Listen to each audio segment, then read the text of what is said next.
श्रीमद्भागवत महापुराण प्रथम स्कंध अध्याय क्रमांक 10 श्री कृष्ण का द्वारका गमन।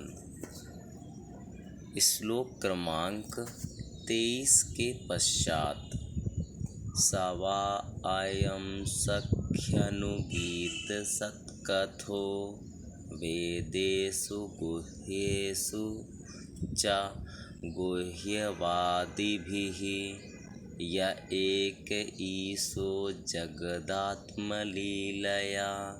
सृजत्यवत्यति न तत्र सज्जते यदा ह्यधर्मेण तमो धियो नृपा जीवन्ति तत्रैष हि सत्त्वतः किल धत्ते भगं सत्यमृतं दयां यशो भवाय रूपाणि दधद्युगे युगे अहो अलं श्लाघ्यतमं यदोह कुलमहो अलं पुण्यतमं मधुरवनं यदेष पुंसां वृषभः श्रियः पतिः स्वजन्मना चङ्क्रमणेन चाञ्चति अहो बत स्वर्यसस्तिरस्करी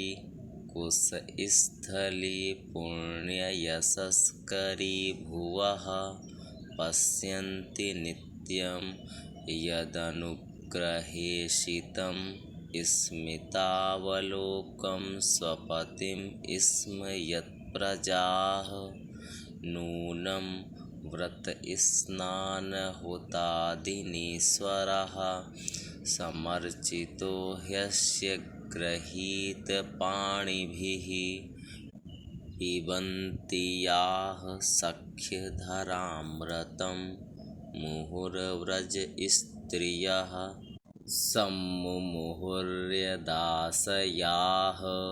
या वीर्यशुल्केन हृताः स्वयंवरे प्रथम्य चैद् प्रमुखान् हि शुष्मिणः प्रद्युम्नसाम्बाम्बसुतादयो परा याश्चाहृता भौमवधे सहस्रशः एताः परं स्त्रीत्वमपास्तपेशलं निरस्तशौचं बत साधु कुर्वते यासां गृहात् पुष्करलोचनः पतिर्न जातोपैत्याहृतिभिर्हृदि स्पृशन् एवं विधा गदन्तीनां सगिरः पुरयोषितां निरीक्षणेनाभिनन्दन् सस्मितेन ययौ हरिः अजातशत्रुः प्रतनां गोपीथाय मधुद्विषः परेभ्यः शङ्कितः स्नेहात् प्रायुङ्क्त चतुरङ्गिणीम् अथ दूरागतान् सौरिः कौरवान् विरहातुरान् सन्निवर्त्य दृढं स्निग्धान् प्रायात्स्वनगरीं प्रियैः कुरुजाङ्गलपाञ्चालान् शूरसेनान् सयामुनान् ब्रह्मावर्तं कुरुक्षेत्रं मत्स्यान् सारस्वतानथ मरुधन्वमतिक्रम्य सौवीराभिरयोः परान् आनर्तान् भार्गवोपागाच्छ्रान्त वाहो मनाग्विभुः तत्र तत्र तत्रत्यैर्हरिः प्रत्युद्धातार्हणः सायं भेजे दिशं पश्चात् गविष्ठो गां गदस्तदा। इति श्रीमद्भागवते महापुराणे पारमहंस्यां संहितायां प्रथमस्कन्धे नैमिषीयोपाख्याने श्रीकृष्णद्वारकागमनं नाम 10वां अध्यायः। सखी, वास्तव में ये वही हैं जिनकी सुंदर लीलाओं का गायन वेदों में और दूसरे गोपनीय शास्त्रों में व्यासादि रहस्यवादी ऋषियों ने किया है, जो एक अद्वितीय ईश्वर हैं और अपनी लीला से जगत की सृष्टि, पालन तथा संहार करते हैं, परंतु उनमें आसक्त नहीं होते। जब तामसी बुद्धि वाले राजा अधर्म से अपना पेट पालने लगते हैं, तब ये ही सत्व गुण को स्वीकार कर ऐश्वर्य, सत्य, ऋत, दया और यश प्रकट करते और संसार के कल्याण के लिए युग युग में अनेकों अवतार धारण करते हैं। अहो, यह यदुवंश परम प्रशंसनीय है, क्योंकि लक्ष्मीपति पुरुषोत्तम श्री कृष्ण ने जन्म ग्रहण करके इस वंश को सम्मानित किया है। वह पवित्र मधुवन व्रजमंडल भी अत्यंत धन्य है, जिसे इन्होंने अपने शैशव एवं किशोरावस्था में घूम फिर कर सुशोभित किया है। बड़े हर्ष की बात है कि द्वारका ने स्वर्ग के यश का तिरस्कार करके पृथ्वी के पवित्र यश को बढ़ाया है। क्यों न हो, वहाँ की प्रजा अपने स्वामी भगवान श्री कृष्ण को, जो बड़े प्रेम से मंद मंद मुस्कराते हुए उन्हें कृपा दृष्टि से देखते हैं, निरंतर निहारती रहती हैं।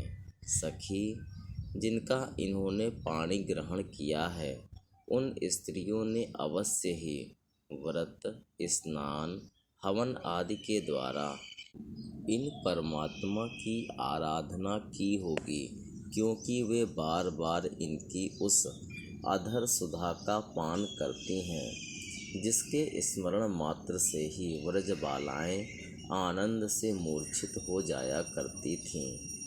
ये स्वयंवर में शिशुपाल आदि मतवाले राजाओं का मान मर्दन करके जिनको अपने बाहुबल से हर लाए थे, तथा जिनके पुत्र प्रद्युम्न, सांब, आम्ब आदि हैं, वे रुक्मणी आदि 8 पटरानियाँ और भौमासुर को मारकर लाई हुई जो इनकी हजारों अन्य पत्नियाँ हैं, वे वास्तव में धन्य हैं, क्योंकि इन सभी ने स्वतंत्रता और पवित्रता से रहित स्त्री जीवन को पवित्र और उज्ज्वल बना दिया है।